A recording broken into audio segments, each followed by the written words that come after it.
బొట్టు, ఆచార వ్యవహారాలు, సంస్కృతి సంప్రదాయాలు, అందులో భాగమైనటువంటి పండగలు, వంటలు, ఇవన్నీ కూడా తెలుగుదనం. అలాంటి తెలుగుదనాన్ని పండించినటువంటి కవులు ఎంతోమంది మనకు సాహిత్యంలో కనిపిస్తూ ఉంటారు. నన్నయ్య, తిక్కన, ఎర్రన, పోతన, శ్రీనాథుడు, పాల్కురికి సోమన, పెద్దన, సూరన, నంది తిమ్మన, ఇలా ఎంతోమంది మహానుభావులైన కవులు తమ కళాలలో తెలుగు అమృతాన్ని నింపుకొని కవిత్వ ధార రూపంలో ఈ తెలుగు తల్లిని పునీతమరణించారు. అలా తెలుగుదనంతోనూ దాని నింపుకున్న కవులతోనూ తెలుగు తల్లి ఎంతగానో పులకరించిపోతోంది. అలా తెలుగు తల్లిని పులకరించినటువంటి కవుల్లో ఒక కవి శ్రీనాథ మహాకవి. ఇదిగో ఆ శ్రీనాథ మహాకవి యొక్క దర్పాన్ని, ఆ కవిత్వంలో ఉన్నటువంటి గొప్పతనాన్ని, ఆ మహానుభావుణ్ణి మొదటగా ఒక్కసారి మీరు పరికించండి. ఇదిగో ఇక్కడ మీకు కనిపిస్తున్నటువంటి కవే శ్రీనాథ మహాకవి. శ్రీనాథుడి పేరు వినగానే మనకి వెంటనే గుర్తొచ్చేటువంటివి ఆయన యొక్క చాటు పద్యాలు. చాటువు అంటే అందమైనది అని అర్థం. దీనికే చమత్కార పద్యాలని కూడా పేరుంది. ఒక్కసారి ముందుగా ఆ పద్యాల రుచిని చూద్దాం. ముందు మనం సిరిగల్లవానికి చెల్లును తరుణుల 16,000 తగపెండ్లాడన్ తిరిపెమునకు ఇద్దరాండ్ర పరమేశ గంగ విడువు పార్వతీ చాలున్. ఓ పరమేశ్వర, ధనవంతుడికి 16,000 మందిని వివాహం చేసుకున్నా వాడు పోషించగలుగుతాడు. కానీ నిత్యము భిక్షాటన చేసేటువంటి నీకు 2 భార్యలు ఎందుకయ్యా? పార్వతీదేవిని నువ్వు ఉంచుకొని గంగాదేవిని విడిచిపెట్టు అన్నాడట శ్రీనాథుడు ఒక సందర్భంలో. దీన్ని వినగానే విద్యార్థులైన మీకు ఇదేమిటి, శ్రీనాథుడు ఇలా అన్నాడు అనిపించవచ్చు. పెదకోమటి వేమారెడ్డి ఆస్థానంలో ఉండేటువంటి శ్రీనాథుడు ఒకసారి పల్నాటి ప్రాంతానికి వచ్చాడు. పల్నాటి ప్రాంతంలో ఎక్కడ చూసినా కూడా తాగటానికి గుక్కెడు నీళ్లు దొరకలేదట. దాహంతో తపించిపోతున్నటువంటి శ్రీనాథుడు నోటి నుంచి ఈ పద్యం వచ్చింది. ఇందులో ఒక చమత్కారం ఉంది. ఏమిటా చమత్కారం అంటే, పార్వతీదేవిని పరమేశ్వరుడు తన సహం శరీరాన్ని ఇచ్చాడు. అందుకనే పరమేశ్వరుణ్ణి అర్ధనారీశ్వరుడు అంటాం. అందుకని మిమ్మల్ని ఇద్దరినీ విడదీయటానికి అవకాశం లేదు కాబట్టి మీరిద్దరూ అలానే కలిసి ఉండండి, గంగాదేవిని మాత్రం నా కోసం విడిచిపెట్టు అన్నాడట. ఇక్కడ గంగాదేవిని విడిచిపెట్టు అంటే కొద్దిగా మాకు నీళ్ళని ప్రసాదించు తండ్రి అని చెప్పి పరమేశ్వరుణ్ణి వేడుకోవటం జరిగింది. ఇలాంటి చమత్కార పద్యాలనే చాటువులు అంటాం. తెలుగు సాహిత్యంలో చాటువులు పేరు వినగానే మనకు గుర్తొచ్చేటువంటి కవి ఈ శ్రీనాథ మహాకవి. ఇలా ఈ శ్రీనాథ మహాకవి ఎన్నో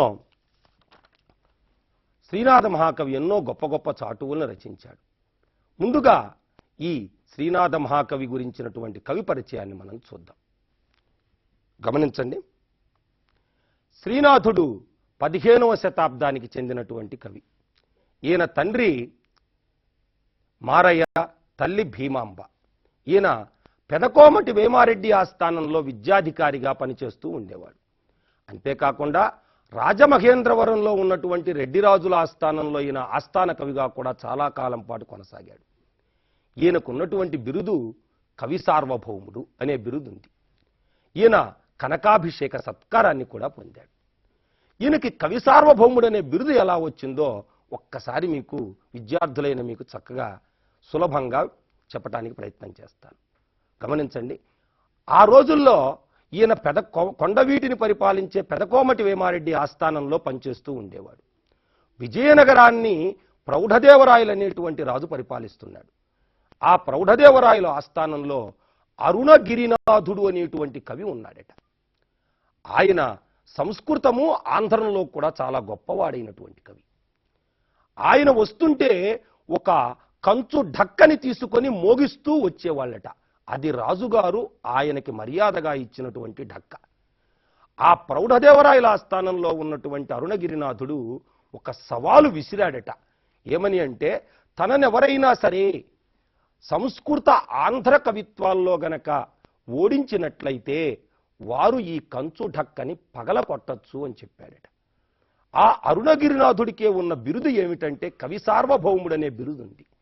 ఆ బిరుదును కూడా ఎవరైతే ఓడిస్తాడో వాళ్ళకి ప్రదానం చేస్తానన్నాడట. ఆ విధంగా ఈ సవాలుని విన్నటువంటి శ్రీనాథుడు ఈ కొండవీటి రాజ్యం నుంచి బయలుదేరి ఆ రోజున విజయనగర సామ్రాజ్యానికి వెళ్ళాడు. అక్కడ అరుణగిరినాథుణ్ణి ఆ పాండిత్యంలో ఓడించటం అనే పని చేశాడు. ఆ విధంగా అరుణగిరినాథుణ్ణి సంస్కృత ఆంధ్ర సాహిత్యాలలో ఓడించినటువంటి శ్రీనాథుడు అతని దగ్గర ఉన్నటువంటి కంచు ఢక్కని పగలగొట్టడం జరిగింది. ఇదిగో కంచు ఢక్క అంటే ఎలా ఉంటుందో ఒక్కసారి మీరు గమనించండి. ఇదే ఆయన పగలగొట్టినటువంటి కంచు ఢక్క.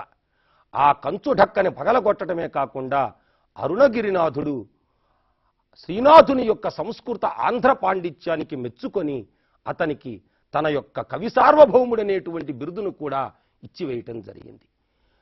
ఈ శ్రీనాథుని యొక్క పాండిత్యానికి పులకించినటువంటి ప్రౌఢదేవరాయలు తనకొక ముత్యాల శాల ఉన్నది. ఆ ముత్యాల శాలలో శ్రీనాథుణ్ణి కూర్చోబెట్టి అక్కడ కనకాభిషేకంతో శ్రీనాథుణ్ణి గౌరవించడం జరిగింది. తెలుగు సాహిత్యంలో కనకాభిషేక సత్కారాన్ని పొందినటువంటి మొట్టమొదటి మహాకవి కవి సార్వభౌముడు శ్రీనాథుడిగా చెప్పాలి. ఇదిగో ఆ కనకాభిషేక సత్కారాన్ని కూడా విద్యార్థులు చిత్రరూపంలో మీరు ఒక్కసారి గమనించండి. ఇదిగో ప్రౌఢదేవరాయలు శ్రీనాథుణ్ణి కనకాభిషేకంతో సత్కరించినటువంటి చిత్రాన్ని మీరు ఇక్కడ స్పష్టంగా చూడొచ్చు. ఇలాంటి మహాకవి అయినటువంటి శ్రీనాథుడు ఎలాంటి రచనలు చేశాడు అనేది మీకు వచ్చినటువంటి అనుమానం కదా. ఇదిగో శ్రీనాథుడు ఏ ఏ రచనలు చేశాడో ఒక్కసారి గమనించండి. శ్రీనాథుడు మరుత్తరాట్ చరిత్ర అనేటువంటి గ్రంథాన్ని, శాలివాహన సప్తశతిని, పండితారాజ్య చరిత్ర, శృంగార నైషధం, భీమఖండం, కాశీఖండం, ఇవే కాకుండా ఇంకా ఎన్నో రచనలు కూడా చేశాడు. ఆ రచనలను కూడా ఒక్కసారి మీరు పరిశీలించండి. హరవిలాసం, ధనుంజయ విజయం, క్రీడాభిరామం, శివరాత్రి మహత్యం, పల్నాటి వీర చరిత్ర, నందనందన చరిత్ర, ఇలా ఎన్నో గ్రంథాలని శ్రీనాథుడు రచించడం జరిగింది. నన్నయ్య నుంచి మొదలుపెట్టుకున్నటువంటి తెలుగు కవిత్వంలో దక్షిణాంధ్ర యుగం వరకు ఎక్కువ గ్రంథాలను రచించినటువంటి మహాకవి శ్రీనాథుడు. ఒకప్పుడు సంస్కృతంలో మాత్రమే ఉన్నటువంటి పురాణాలను తెలుగు భాషలోకి తీసుకువచ్చి తెలుగు వారికి పురాణాల యొక్క మాధుర్యాన్ని చవి చూపించినటువంటి మహాకవి శ్రీనాథ మహాకవి. ఇలాంటి శ్రీనాథ మహాకవి రచించినటువంటి గ్రంథమే కాశీఖండం. ఆ కాశీఖండంలోనిదే ఈ భిక్ష అనేటువంటి పాఠం.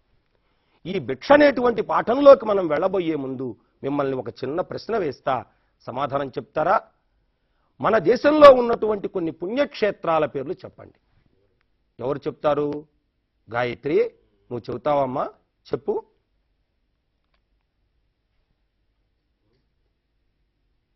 గోదావరి, కృష్ణ, బ్రహ్మపుత్ర, సింధు మొదలైనవి. చక్కగా చెప్పావు. అలానే మరొక ప్రశ్న మీకు వేస్తాను, చెప్పండి. మన దేశంలో ఉన్నటువంటి కొన్ని ముఖ్యమైనటువంటి పుణ్యక్షేత్రాల పేర్లు చెప్పగలరా ఎవరైనా? ఎవరు చెబుతారు? యశస్విని, నువ్వు చెప్తావా? చెప్పు తల్లి.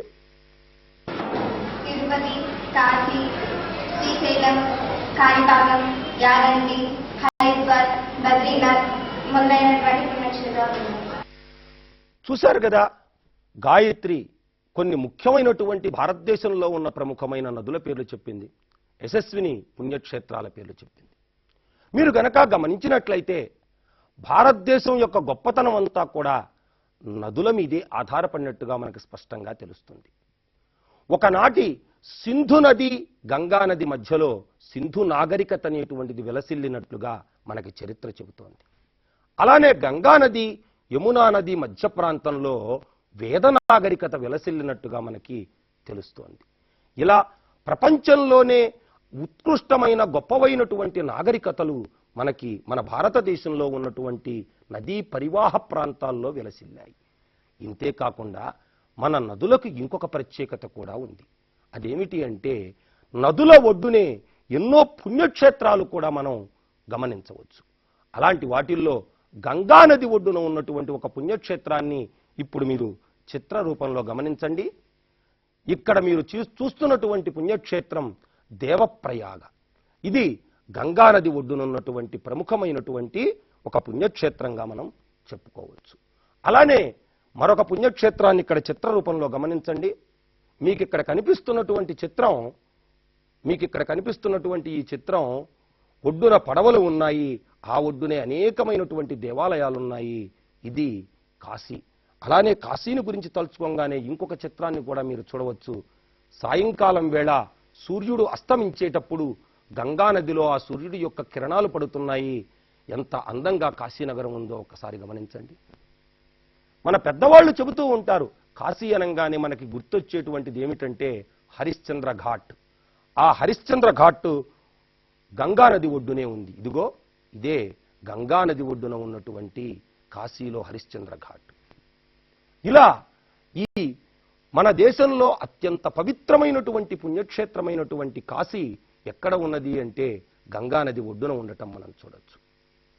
ఈ విధంగా మన దేశంలో నాగరికతే కాకుండా పుణ్యక్షేత్రాలు కూడా నదుల ఒడ్డున విలసిల్లటం అనేటువంటిది మనం గమనించవచ్చు. అయితే ఇప్పుడు మీరు వారణాసి చిత్రాలు చూశారు కదా. ఈ కాశీ యొక్క ప్రత్యేకత ఏమిటి? ఈ కాశీలో ఒకప్పుడు ఎలాంటి మహనీయులు నివసించారు? వాళ్ళు అక్కడ నివసించటానికి కారణం ఏమిటి? వీటికి సమాధానాలు మీరు తెలుసుకోవాలి అంటే భిక్షపాఠంలోకి మనం ప్రవేశించాలి. అలా భిక్షపాఠంలోకి ప్రవేశించబోయే ముందు అసలు భిక్ష అంటే ఏమిటో ఒక్కసారి విద్యార్థులైన మీరు జాగ్రత్తగా ఆలోచించండి. మీకు ఒక చిత్రాన్ని ఇప్పుడు నేను చూపించబోతున్నాను, జాగ్రత్తగా గమనించాలి. ఇక్కడ మీరు చూస్తున్నటువంటి చిత్రం గమనించారు కదా. అనాథ పిల్లలు కొంతమంది ఇక్కడ మనకి ఈ చిత్రంలో కనిపిస్తూ ఉన్నారు. అలానే మీకు మరొక చిత్రాన్ని కూడా చూపిస్తాను, చూడండి. ఇక్కడ ఒక అనాథ వృద్ధుడు కనిపిస్తూ ఉన్నాడు. ఇలాంటి అనాథ పిల్లలు అంటే తల్లి తండ్రి ఎవరో తెలియనటువంటి పిల్లలు, తమకు బిడ్డలు ఉన్నప్పటికీ కూడా వాళ్ళ చేత గెంటివేయబడినటువంటి వృద్ధులైనటువంటి వాళ్ళు అనాథ వృద్ధులు. వీళ్ళందరినీ మనం సాధారణంగా బస్సు స్టేషన్ల దగ్గర, రైల్వే స్టేషన్ల దగ్గర, 4 రోడ్ల కూడళ్లలోనూ మనం వీళ్ళని చూస్తూ ఉంటాం. వీళ్ళకి చెయ్యటానికి ఓపిక లేక వీళ్ళు భిక్షాటనని వృత్తిగా ఎన్నుకోవటం అనేది మనం గమనించవచ్చు. ఇలాంటి వాళ్ళని మన ఇంటి ముందుకు వచ్చినప్పుడు మనం వాళ్ళని తిట్టడం అనే పని మనం సాధారణంగా చేస్తుంటాం. వాళ్ళని చాలా తక్కువ భావంతో మనం చూస్తూ ఉంటాం. అంటే ఇవాళ భిక్ష అంటే అడుక్కోవటం అనేటువంటి అర్థంలో మనకు కనిపిస్తూ ఉంది. కానీ ఇదే భిక్షాటనని చేసినటువంటి మహనీయుల్ని ఒక్కసారి మీరు చూస్తారా? ఇక్కడ మీకు ఒక చిత్ర రూపంలో చూపిస్తున్నాను, జాగ్రత్తగా గమనించండి. ఇక్కడ మీరు చూస్తున్నటువంటి ఆ మహానుభావుడు రామకృష్ణ పరమహంస. రామకృష్ణ పరమహంస అనగానే మనకు ఇంకో మహానుభావుడు గుర్తొస్తాడు, ఆయనే వివేకానందుడు. వీళ్ళిద్దరూ కూడా గురు శిష్యులు. వీళ్ళిద్దరూ కలకత్తాలో దక్షిణేశ్వరంలో భిక్షాటన చేస్తూ ఉండేవాళ్ళు. అలా భిక్షాటన చేసేటువంటి వాళ్ళలో రామకృష్ణ పరమహంస, వివేకానందుడు కూడా ఉన్నారు. వివేకానందుడు భిక్షాటన గురించి ఒక గొప్ప మాట అంటాడు. ఏమిటి అంటే, తల్లి ఎవరైనా సరే భిక్షాటనకి నీ ఇంటి ముందుకొచ్చి నుంచున్నారు అంటే అది వాళ్ళ యొక్క బలహీనత కాదు, అది నీ యొక్క అదృష్టం. ఎందుకని అంటే వాళ్ళకి నువ్వు భిక్ష పెట్టడం వలన నువ్వు పోగొట్టుకునే దానికంటే కూడా నీకు భిక్ష పెట్టడం వల్ల వచ్చేటువంటి పుణ్యం ఎంతో గొప్పది. కొన్ని లక్షల రూపాయలు, కోట్ల రూపాయలు ఇచ్చినారా అన్నటువంటి పుణ్యం నువ్వు భిక్ష పెట్టడం వలన, పేదవారికి భిక్షను ఇవ్వటం వల్ల వస్తుందని చెప్పి వివేకానందుడు అంటాడు. కాబట్టి ఒక భిక్షాటన చేయటం వల్ల పుణ్యం వస్తుంది.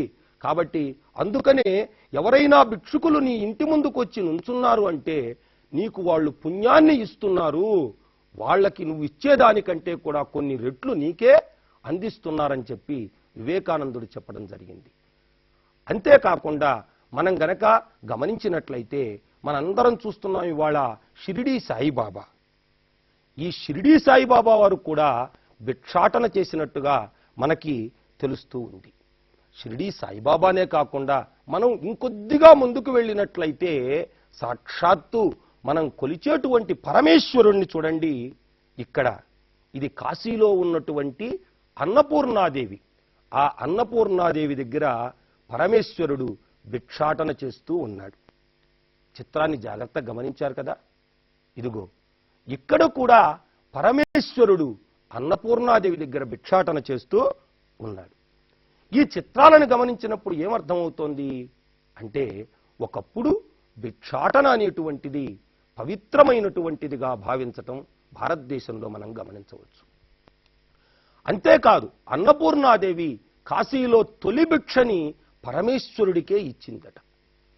అలా ఉన్నటువంటి ఈ పార్వతీ పరమేశ్వరుల యొక్క అర్ధనారీశ్వర చిత్రాన్ని ఒక్కసారి మీరు గమనించండి. ఇదిగో అర్ధనారీశ్వరుల చిత్రం. పార్వతి సగభాగంలో ఉంది, పరమేశ్వరుడు సగభాగంలో ఉన్నాడు.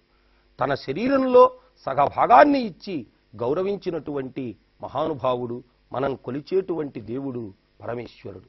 అందుకనే అంటాం, వాగర్ధావివ సంపృక్తౌ వాగర్ధ ప్రతిపత్తయే జగత పితరౌ వందే పార్వతీ పరమేశ్వరౌ. ఇలా మనం పార్వతీ పరమేశ్వరుల్ని నిత్యం ఆరాధిస్తూ ఉంటాం. అలాంటి పార్వతీ పరమేశ్వరులు ఒక రోజున కాశీని గురించి మాట్లాడుకుంటూ ఉన్నారట. పరమేశ్వరుడు అన్నాడట, కాశీ అంటే నాకు చాలా ఇష్టమైనటువంటి ప్రాంతం పార్వతి అన్నాడట. అప్పుడు పార్వతీదేవి అందట, ఎందుకని అందట, కాశీలో ఎవరైతే వస్తారో, ఎవరైతే చనిపోతారో వాళ్ళకి నేను మోక్షాన్ని ప్రసాదిస్తాను.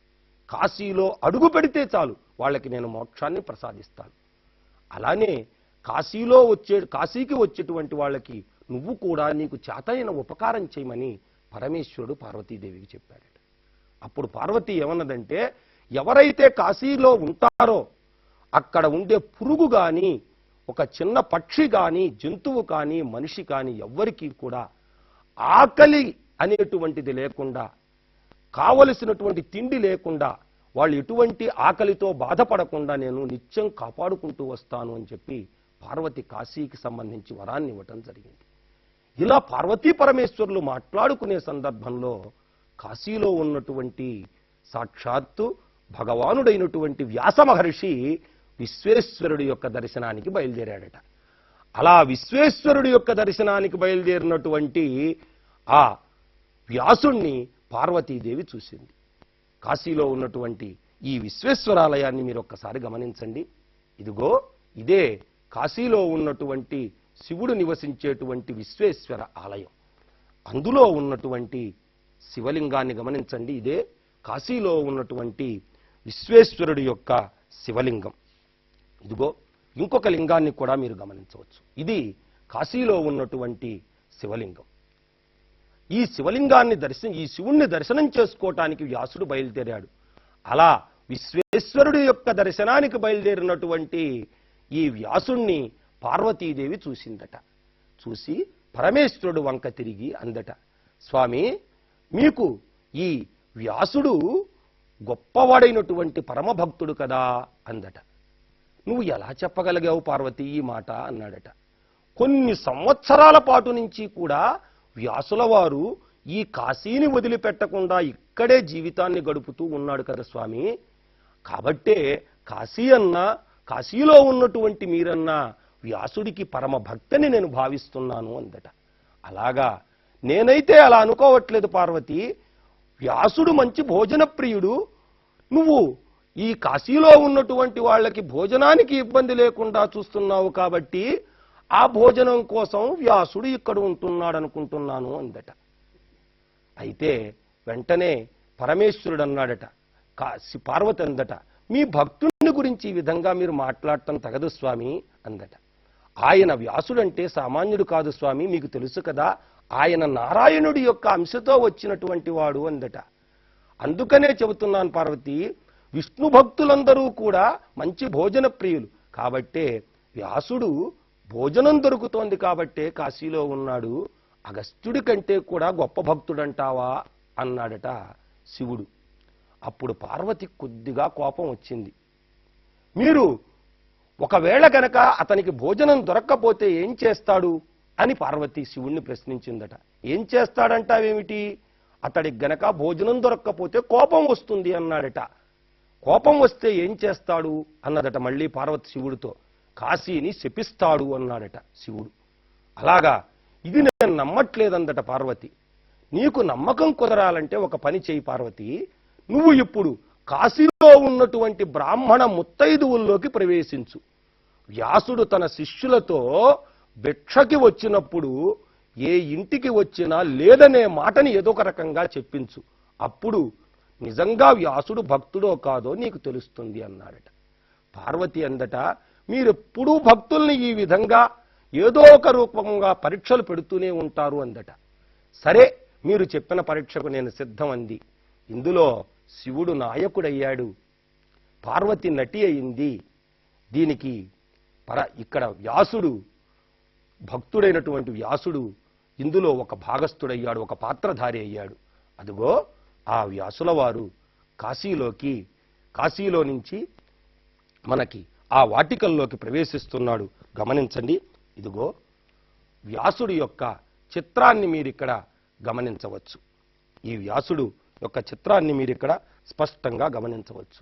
ఈ వ్యాసుడు మధ్యాహ్న సమయం అవుతోంది.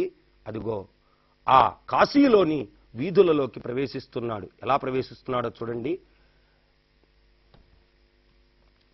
నెట్టుకొని కాయ బీరెండ పట్టపగలు తాను శిష్యులు ఇల్లిల్లు తప్పకుండా కాశికా విప్రగృహ వాటికలన్ వనర్చు అఖిల విద్యాగురుండు భిక్షాటనంబు. ఆ వ్యాసుడు తన శిష్యులతో కలిసి కాశీనగరంలో భిక్షకి బయలుదేరాడట. ఆ సమయంలో శ్రీనాథుడు ఏమంటున్నాడో గమనించండి. అఖిల విద్యాగురుండు. అఖిల అంటే అన్ని, విద్యలకు కూడా గురుండు, గురువుట. ఎవరు? అఖిల విద్యలకు గురువు అయినటువంటి వాడెవరిక్కడ? ఇంకెవరు? వ్యాసుడే. ఏమిటి అఖిల విద్యలు అంటే? భారతదేశంలో విద్య అంటే వేదమే. ఈ వేదాలు ఎక్కడి నుంచి వచ్చినాయి? ఈ చిత్రాన్ని మీరు గమనించండి. ఇక్కడ మీకు కనిపిస్తున్నటువంటి 4 ముఖాలతో ఉన్నటువంటి ఆ భగవంతుడు బ్రహ్మదేవుడు.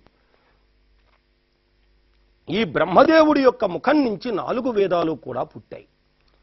అయితే మొదట్లో ఈ 4 వేదాలని కూడా ఆనాడు ఉన్నటువంటి మహానుభావులు పుస్తకంతో సంబంధం లేకుండా ముఖతః గ్రహించి తమ యొక్క మనస్సులో వాటిని జ్ఞప్తిలో ఉంచుకునేవాళ్ళు. కాలం గడిచే కొద్దీ కూడా ఏ ఒక్క వ్యక్తి కూడా ఈ వేదాలన్నింటినీ కూడా మొత్తాన్ని కూడా కలిపి మనస్సులో ఉంచుకునే శక్తిని కోల్పోవటం జరిగింది. ఆ రోజుల్లో వేదాలనేవి మొత్తం ఒకటే రాశిగా ఉన్నాయి. కాలం గడిచే కొద్దీ కూడా వీటిని మొత్తాన్ని జ్ఞప్తిలో ఉంచుకునేటువంటి శక్తి తగ్గినప్పుడు ఈ వేదాలని వ్యాస మహానుభావుడు ఏం చేశాడు అంటే విషయాన్ని బట్టి 4 భాగాలుగా విభజించాడు. అదే ఋగ్వేదము, యజుర్వేదము, సామవేదము, అథర్వణ వేదము. ఇలా 4 భాగాలుగా వేదాలను విభజించటం అనే పని వ్యాసుడు చేశాడు. అందుకనే వ్యాసుడికి వేదవ్యాసుడు అని పేరు వచ్చింది. ఇలా విజ్ఞానాన్ని మొత్తాన్ని 4 భాగాలుగా విభజించినా కూడా వ్యాసుడికి తృప్తి అనేటువంటిది తీరలేదట. ఇంకా ఏదైనా సరే ఈ లోకం కోసం చెయ్యాలనుకున్నాడు వ్యాసుడు. అప్పుడు భారతాన్ని సంస్కృతంలో రాయటానికి సిద్ధమయ్యాడు. దానికి రాసేందుకు ఎవరున్నారని చెప్పి ఆలోచించి ఆ విఘ్నేశ్వరుడు, ఆ వినాయకుణ్ణి స్తుతించాడట. వెంటనే ఆ విఘ్నేశ్వరుడు ప్రత్యక్షమయ్యాడు. వ్యాసుడితో అన్నాడట, ఏం కావాలి అని. నేను భారతాన్ని చెబుతాను, నువ్వు రాయాలన్నాడట. అప్పుడు వ్యాసుడితో వినాయకుడు ఏమన్నాడంటే, నేను గంటం ఒకసారి పట్టుకున్న తర్వాత ఆగటం అనేది జరగదు, నువ్వు ఆపావంటే నేను మధ్యలోనే వెళ్ళిపోతానన్నాడట. ఆ ఒప్పందానికి వ్యాసుడు సిద్ధమయ్యాడు. వినాయకుడితో చెప్పటం మొదలుపెట్టాడు భారతం. ఆ భారతాన్ని ఇదిగో ఇక్కడ చిత్రరూపంలో గమనించండి. ఇక్కడ వినాయకుడికి వ్యాసుడు భారతాన్ని చెబుతున్నాడు. దాని పేరే జయం. 8800 సంస్కృత శ్లోకాలతో జయం అనే పేరుతో భారతం రచించడం జరిగింది. ఇందులో 6వ పర్వంలో అంటే భీష్మ పర్వంలో 700 శ్లోకాలతో భగవద్గీతను కూడా వ్యాసుల వారు రచించాడు. ఇంత భారతాన్ని రచించి భగవద్గీతని చెప్పినా కూడా ఇంకా లోకం కోసం ఏదైనా చెప్పాలనే కుతూహలం మాత్రం వదలలేదట. అందుకనే వ్యాసుడు ఏం చేశాడు, 18 పురాణాలని, 18 పురాణాలని రాశాడు. బ్రహ్మ పురాణం, బ్రహ్మాండ పురాణం, శివ పురాణం, బ్రహ్మవైవర్త పురాణం, ఇలాంటి అనేక పురాణాలని రాశాడు. అయినా కూడా వ్యాసుడికి ఇంకా తృప్తి అనేటువంటిది తీరలేదు. దానితో 18 ఉపపురాణాలను కూడా రచించాడు. ఇలా అంతేకాకుండా భాగవతాన్ని సంస్కృతంలో కూడా రచించాడు. ఇన్నింటిని రచించి ఈ భారతదేశానికి విజ్ఞానాన్ని ప్రసాదించినటువంటి వ్యాసుణ్ణి అఖిల విద్యా గురుండు అంటున్నాడు శ్రీనాథుడు. అందుకనే వ్యాసుణ్ణి ఈ భారతదేశం మొత్తం గురువుగా భావించి ఆయన పుట్టినరోజైనటువంటి ఆషాఢ శుద్ధ పౌర్ణమిని గురు పౌర్ణమిగా పూజించటం, గురు పౌర్ణమిగా భావించి ఒకనాటి ఆశ్రమాల్లో ఆ రోజున శిష్యులందరూ కూడా వాళ్ళ గురువుల్ని పూజించటం అనే సంప్రదాయం ఉండేది. అంతటి గొప్ప స్థానం భారతదేశంలో వ్యాసుడికి ఉండటం జరిగింది. అలా వ్యాసుడు, అలాంటి అఖిల గురుడైనటువంటి వ్యాసుడు కాశీలో ఏం చేసేవాడు అంటే ఒక్కసారి మీరు గమనించండి. ఇదిగో ఇక్కడ పారుతున్నటువంటిదే గంగా నది.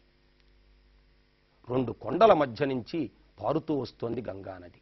ఇదిగో హిమాలయ పర్వత సానువుల నుంచి మునుముందుకి తోసుకుంటూ వస్తోంది గంగా నది. అలాంటి గంగా నదిలో తెల్లవారక ముందే వ్యాసుల వారు వెళ్ళి తన 10,000 మంది శిష్యులతో అక్కడ స్నానం చేసేవాడు, సంధ్యావందనం చేసుకునేవాడు, అగ్ని కార్యాలని పూర్తి చేసుకునేవాడు.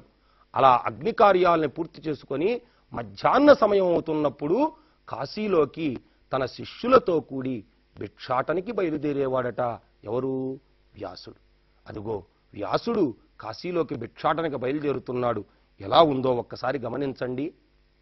నెట్టుకొని కాయ బీరెండ పట్టపగలు, పట్టపగలు అఖిల విద్యాగురుండు, అన్ని విద్యలకు గురువైనటువంటి వ్యాసుడు పట్టపగలు పగటిపూట బీరెండ, బీరు ప్లస్ ఎండ, బీరెండ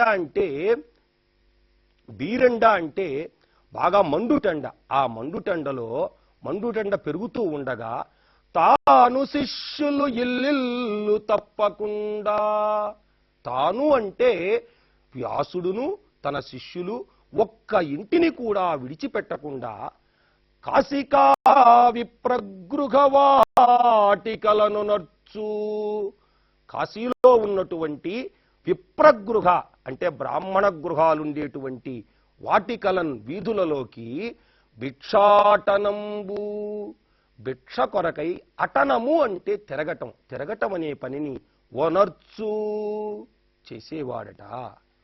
ఈ పద్యంలో వచ్చినటువంటి కఠినమైన పదాలను ఒక్కసారి విద్యార్థులు గమనించండి. బీరెండ మండుటెండ, వాటికలు వీధులు, అటనము తిరుగుట. గమనించారు కదా? ఒక్కసారి ఈ పాటనకి బయలుదేరాడు.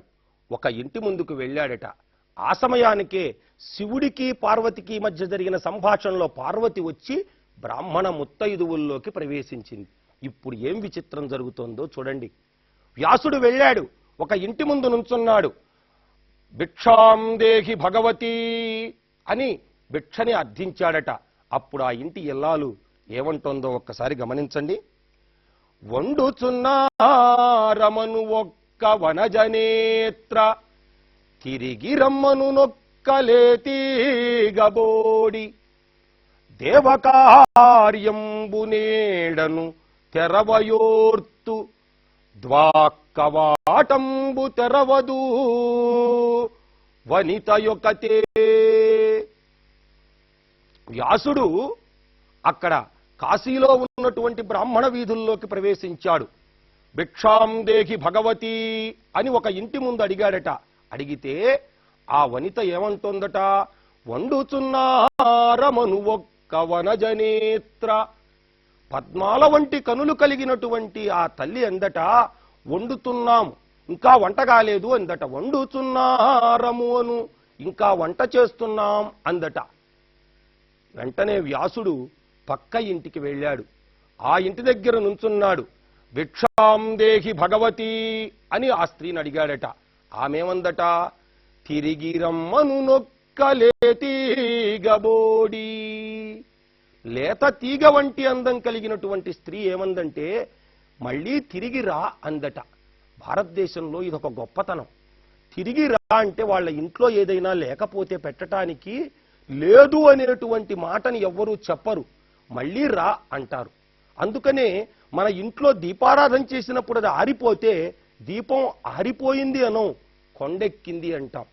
ఇలాంటి చక్కనైనటువంటి నుడికారం మన తెలుగు భాషలోనే ఉంది. ఎప్పుడైతే ఆ స్త్రీ, ఆ తల్లి మళ్ళీ తిరిగి రా అన్నదో, పక్కన ఇంటికి వెళ్ళాడట వ్యాసుడు. అక్కడ కూడా అడిగాడట, భిక్షాం దేహి భగవతి అన్నాడట. అప్పుడు ఆ తల్లి ఏమందట, దేవకార్యంబునేడను తెరవయోర్తు. దేవకార్యము అంటే చనిపోయినటువంటి తాత ముత్తాతలు ఏ రోజైతే చనిపోతారో ఆ రోజు, చనిపోయిన రోజున మనం ఎవరికైనా అతిథికి భోజనం పెడతాం. దాన్ని పితృదేవ కార్యం అంటాం. ఆ రోజున ఎవ్వరికీ భిక్ష పెట్టకూడదు.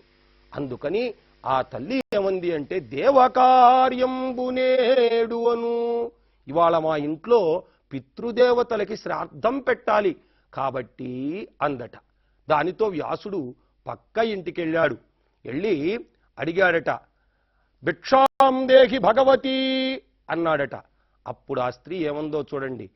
ద్వాః కవాటంబు తెరవదు వనితయొకతే. ద్వాహ్ అంటే ద్వారము యొక్క, కవాటము అంటే తలుపు. అసలు ఒక ఇంటి స్త్రీ ఆ ఇంటి తలుపులే తెరవలేదట. దీనితో వ్యాసుడికి చాలా ఆశ్చర్యం వేసింది. ఏమిటి, రోజు కాశీలో అలా వెళ్ళగానే భిక్ష దొరికేది, ఇవాళ ఒక్క ఇంటిలో కూడా ఈ విధంగా భిక్ష దొరకట్లేదు. ఏ ఇంటికి వెళ్ళినా స్త్రీ మళ్ళా రమ్మనో లేక వండుతున్నామనో ఇలా సమాధానం చెబుతోందని ఆశ్చర్యపోయాడట. విద్యార్థులు ఈ పద్యాన్ని విన్నారుగా. దీంట్లో ఉన్నటువంటి కఠినమైన పదాలను ఒక్కసారి గమనించండి. బోడి అంటే స్త్రీ, తెరవ స్త్రీ, కవాటము అంటే తలుపు. ఈ పద్యం యొక్క భావాన్ని మీ మాటల్లో ఎవరు చెబుతారు? ఎవరు? నాగేంద్ర, నువ్వు చెప్తావా? చెప్పు. ఆ ఇంటి స్త్రీ వండుతున్నామని చెప్పింది, మరో ఇంటి స్త్రీ మరవారని చెప్పింది, అని చెప్పింది. అసలు ఒక ఇంటి ఇల్లాలు తలుపులే తెరవదు. కాశీలో ఈ విధంగా భిక్ష దొరక్కపోయేటప్పటికీ వ్యాసుడికి చాలా ఆశ్చర్యం వేసింది. అదేమిటి, అసలు కాశీ అంటేనే అతిథి సేవకి చెప్పిందే పేరు కదా, పెట్టిందే పేరు కదా అని చెప్పి ఒక్కసారి తను మనసులో కాశీని తలుచుకున్నాడట. అతిథిని ఎలా సేవిస్తాడో కాశీలో ఒక్కసారి గుర్తొచ్చిందట. దాన్ని శ్రీనాథుడు చక్కటి సీసపద్యంలో చెప్తున్నాడు. సీసపద్యాలకి శ్రీనాథుడు పెట్టింది పేరు. అందుకనే ఈ సీసపద్యాన్ని పల్నాట అవధానిగా పేరు పొందినటువంటి చింతలపాటి బుచ్చి వెంకట అప్పేశ్వర శర్మ గారి నోటి నుంచి విద్యార్థులు ఒక్కసారి మీరు వినండి.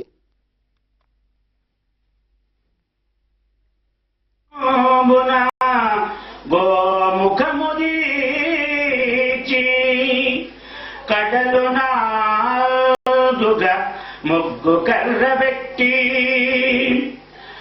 అతిథిని అచ్చోనిల్పి అర్ఘ్యపాద్యమునిచ్చి పుష్పగంధంబుల పూజ చేసి ప్రక్షాళితంబైన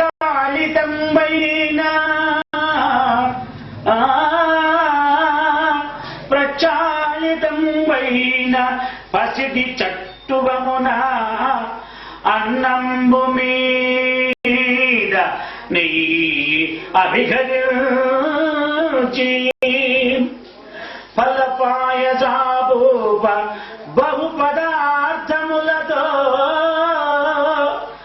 భక్తి విశ్వాసత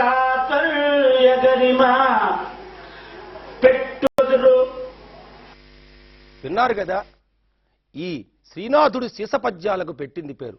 ఆ సీసపద్యాన్ని ఏ నడకలో పాడాలో ఇక్కడ అవధాని గారి యొక్క గొంతు నుంచి మీరందరూ విన్నారు కదా. ఈ పద్యం అతిథి సేవని గురించి వ్యాసుడు తలుచుకునేటప్పటికీ అతనికి కాశీలో జరిగేటువంటి అతిథి సేవ గుర్తొచ్చిందట. ఏ విధంగా కాశీలో ఉన్నటువంటి బ్రాహ్మణ స్త్రీలు అతిథుల్ని గౌరవిస్తారో ఈ పద్యంలో చెప్తున్నాడు. ముంగిట గోమయంబున గోముఖముదీర్చి కడలు నాల్గువ మృగ్గు కర్రవెట్టి అతిథిని అచ్చో నిల్పి అర్ఘ్యపాద్యములిచ్చి పుష్పగంధంబుల పూజ చేసి. ముంగిట అంటే ఆ కాశీలో ఉన్నటువంటి బ్రాహ్మణ స్త్రీలు ఇంటి ముందున గోమయంబున, గోమయము అంటే ఆవు పేడతోట, గోముఖముదీర్చి చక్కగా అలికేవాళ్ళట. ఎలా అలికేవాళ్ళు ఇక్కడ చిత్రాన్ని గమనించండి. ఇదిగో ఇక్కడ మీకు ఆవు పేడతో అలికినటువంటి ఈ చిత్రాన్ని మీరు జాగ్రత్తగా గమనించవచ్చు. అలా ఆ కాశీలో అతిథులు తమ ఇంటికి భిక్ష కోసం వస్తారని ముందుగా ఆవు పేడతో అలికేవాళ్ళట. అలికి ఏం చేసేవాళ్ళట? కడలు నాల్గుగా మృగ్గు కర్రవెట్టి. కడలు అంటే చివరలు, నాలుగు వైపులా కూడా ఆవు పేడ అలికిన తర్వాత నాలుగు వైపులా కలిసేటట్టుగా ముగ్గుతో చక్కగా కర్రలు పెట్టేవాళ్ళట. అంటే ముగ్గుతో చక్కగా ముగ్గులు వేసేవాళ్ళట. ముగ్గులు ఎలాగో ఒక్కసారి ఇక్కడ గమనించండి.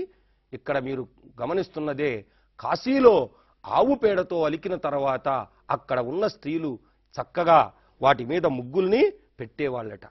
అలా పెట్టి అతిథులు ఎప్పుడు వస్తారా అని చెప్పి సిద్ధంగా ఉండేవాళ్ళట. అతిథులు రాగానే అతిథిని అచ్చో నిల్పి అర్ఘ్యపాద్యములిచ్చి పుష్పగంధంబుల పూజ చేసి. ఇంటికి వచ్చినటువంటి అతిథిని ఆ ముగ్గు మధ్యలో నుంచోపెట్టి ఏం చేసేవాళ్ళట? అర్ఘ్యపాద్యములిచ్చి. అర్ఘ్యము అంటే చెయ్యి కడుక్కోవటానికి నీళ్లు, పాద్యము అంటే కాళ్ళు కడుక్కోవటానికి నీళ్లు ఇచ్చేవాళ్ళట. ఇచ్చి పుష్పగంధంబుల పూజ చేసి చక్కగా పూలతో గంధంతో వాళ్ళని పూజించేవాళ్ళట. ఇది భారతీయ సంప్రదాయం. అప్పుడే కాదు, ఇప్పటికి కూడా మన ఇంటికి ఎవరైనా అతిథి వస్తే ముందుగా కాళ్ళు కడుక్కోవటానికి నీళ్లు ఇస్తాం. వాళ్ళని ఇంట్లోకి తీసుకువచ్చి మంచం మీద చక్కగా దుప్పటి వేసి కూర్చోబెట్టి తాగటానికి మంచినీళ్ళనిస్తాం. ఇలాంటి ఉన్నతమైనటువంటి సంప్రదాయాలు కలిగిన దేశం కేవలం భారతదేశమే అని చెప్పడంలో ఎలాంటి అతిశయోక్తి లేదు. ఆ సంప్రదాయాన్ని సాక్షాత్తు కృష్ణుడు కూడా అనుసరించాడు. ఒక్కసారి గమనించండి. అక్కడ చిత్రంలో మనకు కనిపిస్తున్నటువంటి వ్యక్తి కుచేలుడు, కృష్ణుడు యొక్క బాల్య స్నేహితుడు. ఒకానొకసారి తాను ద్వారకకి వచ్చినప్పుడు తన భార్య అయినటువంటి రుక్మిణితో కలిసి వెళ్ళి తన స్నేహితుణ్ణి అలా రాజమందిరంలో కూర్చోబెట్టి కాళ్ళు కడిగి ఆ నీళ్లని తన మీద చల్లుకున్నాడట మహాత్ముడైనటువంటి కృష్ణ భగవానుడు.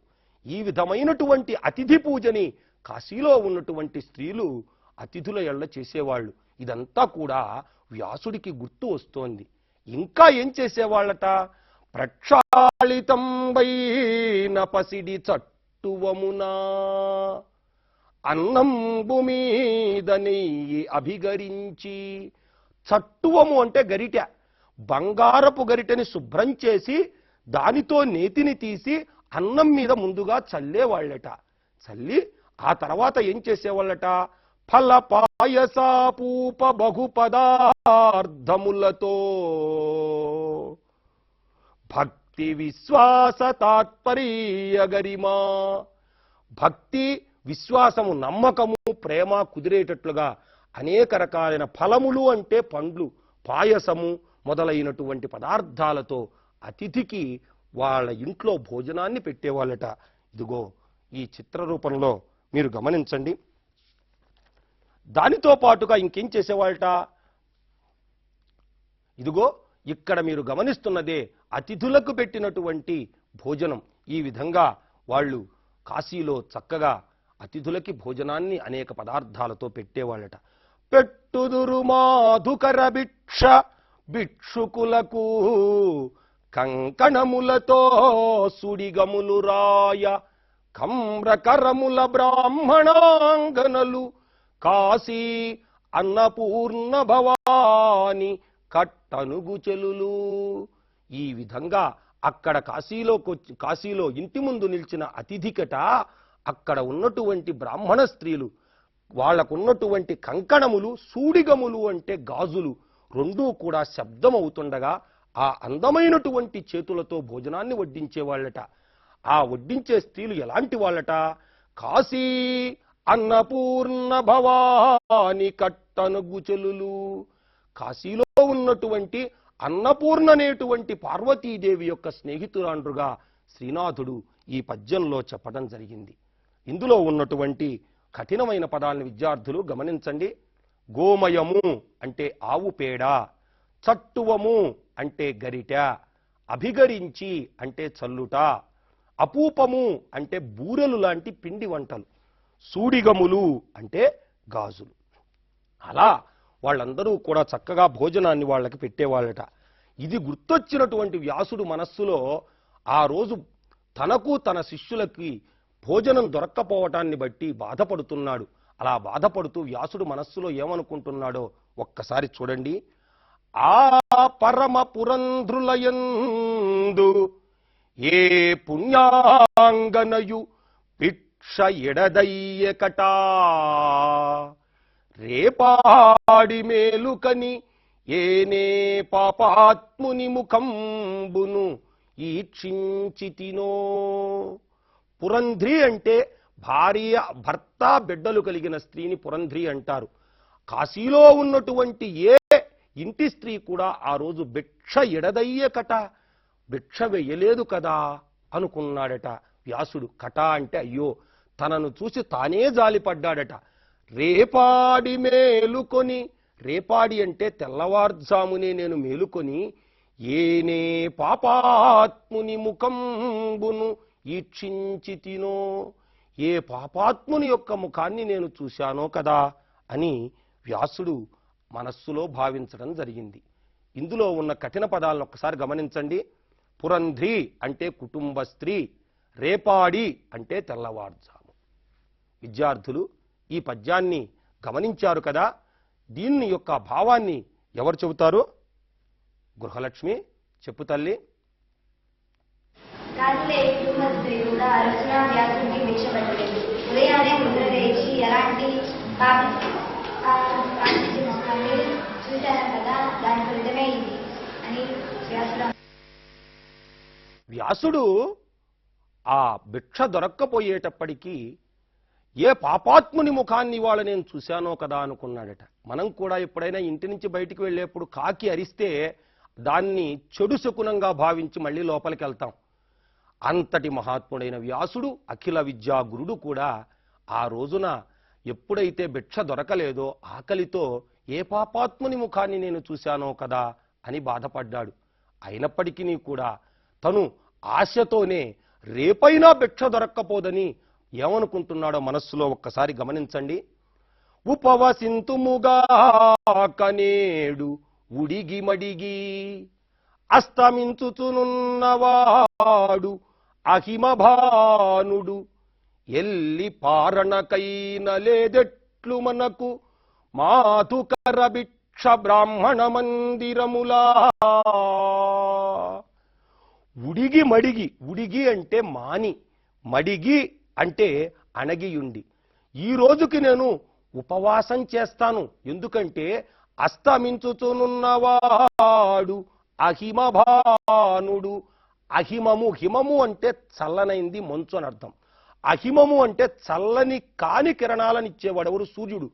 సూర్యుడు అస్తమిస్తున్నాడు కాబట్టి ఎలాగో నాకు భిక్ష దొరకలేదు, ఈ రోజుకి నేను ఉపవాసం చేస్తాను. ఎల్లి పారణకైన లేదెట్లు మనకు మాధుకర భిక్ష బ్రాహ్మణ మందిరములా. బ్రాహ్మణ మందిరముల రేపటికైనా, ఎల్లి అంటే రేపు, రేపు బ్రాహ్మణ మందిరాల్లో పారణకైన, పారణ అంటే ఒక రోజు ఉపవాసం చేసి మరుసటి రోజు ఏం చేస్తామంటే మనం ఆ రోజు మరుసటి రోజు ధ్యానం చేసుకొని పూజ చేసుకొని భోజనం చేస్తాం. అలా పారణకైనా మనకి భోజనం దొరక్క మానదు కదా అనుకుంటున్నాడు. ఇందులో ఉన్నటువంటి ఒక కఠినమైన పదాన్ని చూడండి, పారణము, ఉపవాసానంతర భోజనము. దీని యొక్క భావాన్ని ఎవరు చెబుతారు? ఎవరు చెప్పు సుకుమార్. ఒక విషయాన్ని ఆపి ఈరోజు ఉపవాసం చేద్దాం. రేపే నా కాశీలోని పారాయణ భోజనానికి కావాల్సిన భిక్ష దొరకకపోదు. చూశారు కదా, వ్యాసుడు రేపైనా సరే, ఇవాళ ఎట్లాగో తనకి తన శిష్యులకి భిక్ష దొరకలేదు, రేపైనా సరే ఇవాళ మనం ఉపవాసం ఉంటాను, ఆ ఉపవాసం ఉన్న తర్వాత ఆ ఉపవాస ఫలితం నాకు దక్కుతుంది, రేపు ఉపవాసానంతరం పారణ చేసేటప్పుడైనా ఈ బ్రాహ్మణ మందిరాల్లో నాకు భిక్ష దొరక్కపోదు కదా అనే ఆశతో వ్యాసుడు మొదటి రోజు ఆ భిక్షని పూర్తి చేసి అక్కడి నుంచి తన ఆశ్రమం వైపుగా అలా అడుగులు వేసుకుంటూ వెళ్ళిపోతున్నాడు. ఆ తరువాత ఏమైందో భిక్ష తరువాతి పాఠంలో తరువాతి తరగతిలో మనం నేర్చుకుందాం. విద్యార్థులు స్వస్తి.